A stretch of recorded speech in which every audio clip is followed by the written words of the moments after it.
గారికి ఇక్కడ మాట్లాడిన గౌరవ ముఖ్యమంత్రి గారు, మంత్రులు, మా నాయకుడు కేటీఆర్ గారు, బట్ నాకున్నటువంటి అనుబంధం వేరే అధ్యక్ష. మేము అప్పుడు యంగ్స్టర్గా, యువకులుగా ఎన్టీ రామారావు గారు మరి పార్టీ ఆవిర్భావం, వారు ఎన్టీ రామారావు గారు హ్యాబిట్స్లో ఉంటుండే అధ్యక్ష. పార్టీ కార్యాలయం హిమాయత్ నగర్లో, గోపీనాథ్ గారి ఇల్లు ఆ ఎదురుగా హైదర్ నగర్.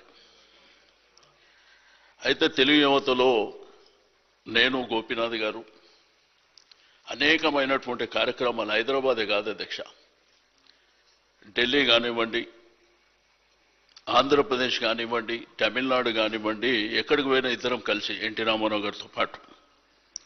అంటే ఎన్టీ రామారావు గారు అంటే మాకు బాగా అభిమానంగా, మేము చిన్నప్పటి నుంచే వారితో పాటు యువతల మరి కలిసి పనిచేయడం జరిగింది అధ్యక్ష.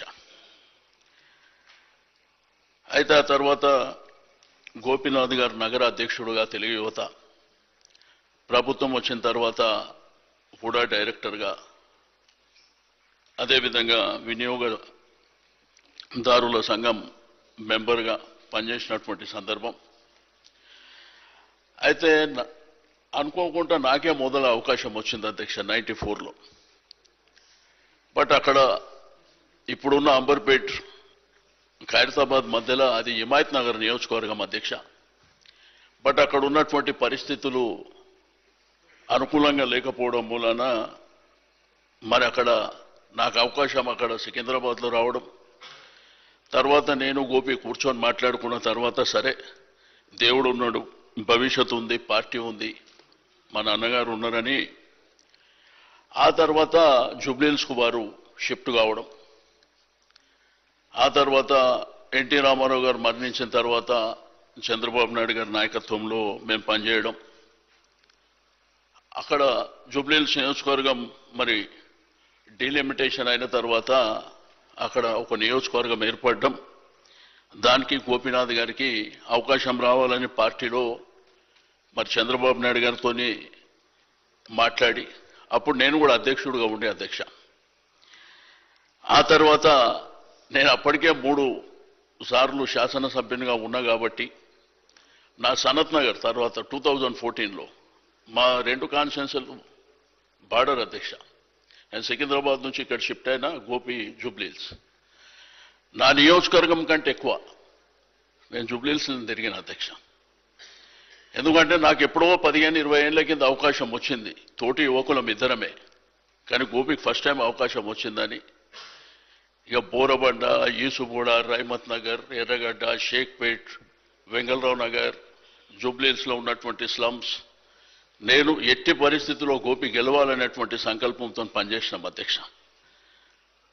బట్ మొదటిసారి ఎమ్మెల్యే అయిన తర్వాత ప్రజలకు అందుబాటులో ఉండడం, నిరంతరంగా అంటే ఒక ప్రభుత్వ కార్యక్రమాలే కాకుండా తన సొంత కార్యక్రమాలు కూడా డిజైన్ చేసుకుంటుండే, ఒక పండుగలు వచ్చినా సొంతంగా కార్యక్రమాలు చేసేటువంటి వ్యక్తిత్వం అధ్యక్ష. ఆ తర్వాత 2 రాష్ట్రాలు అయిపోయినాయి. అప్పటికి గౌరవ ముఖ్యమంత్రి గారు రేవంత్ రెడ్డి గారు, మేము, గోపీనాథ్ గారు అందరం కలిసి పనిచేసినాం. ఆ తదనంతరము 2 రాష్ట్రాలు అయిపోయినాయి కాబట్టి మరి గౌరవ పెద్దలు కేసీఆర్ గారు మాతో మాట్లాడినప్పుడు, ఇక 2 రాష్ట్రాలు అయినాయి, మనం కలిసి పనిచేసుకొని మన రాష్ట్రాన్ని అభివృద్ధి చేసుకుందాం అన్నప్పుడు మేమందరము మరి ఇక్కడ టీఆర్ఎస్ పార్టీలో చేరడం, కలిసిమెలిసి పనిచేస్తుంటాం అధ్యక్ష. ఏ చిన్న కార్యక్రమం అయినా మాట్లాడుకునే పనిచేస్తున్నటువంటి సందర్భం. బట్ అన్ఫార్చునేట్ ఏంటంటే తన ఆరోగ్యం అనేది ఇంత తీవ్రంగా ఉంటుంది, తను ఇంత చిన్న వయసులోనే మనం కోల్పోతాం అనేటువంటిది కలలో కూడా ఊహించలే అధ్యక్ష.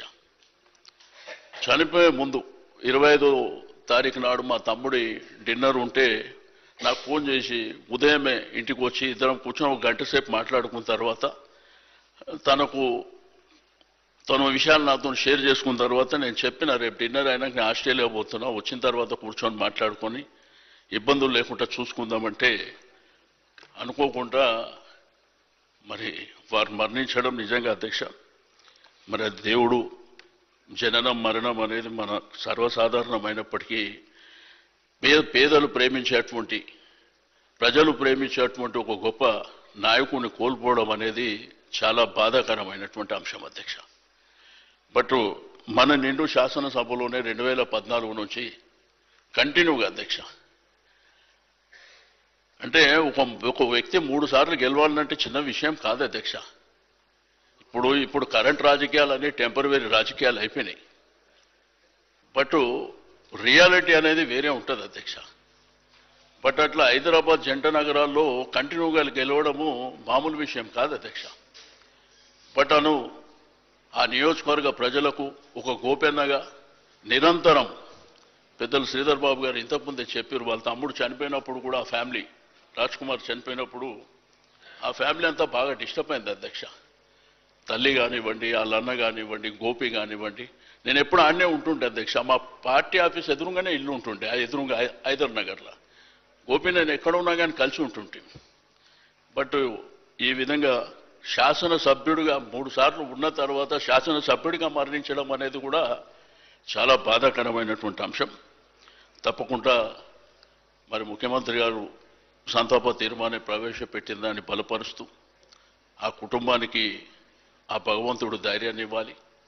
తప్పకుండా ఇప్పుడే కేటీఆర్ గారు, హరీష్ రావు గారు వారు హాస్పిటల్ ఉన్నప్పుడే మిగిలిన కార్యక్రమాలన్నీ జరిగే వరకు పార్టీ అన్ని విధాలుగా అండదండలు ఉంది. తప్పకుండా ఆ జూబ్లీహిల్స్ నియోజకవర్గ ప్రజలకు మీ గోపన్నని ఎట్లయితే మీ గోపన్న, మా గోపన్న, మనందరి గోపన్నని కోల్పోయినామో వారు చిరస్థాయిగా ఆ జూబ్లీహిల్స్ నియోజకవర్గ ప్రజలకు గుండెల్లో ఉండే విధంగా మేము కార్యక్రమాలను కూడా తీసుకుంటామని చెప్పి నేను ఈ సందర్భంగా తెలియజేస్తూ నాకు ఇచ్చిన అవకాశం ధన్యవాదాలు అధ్యక్ష.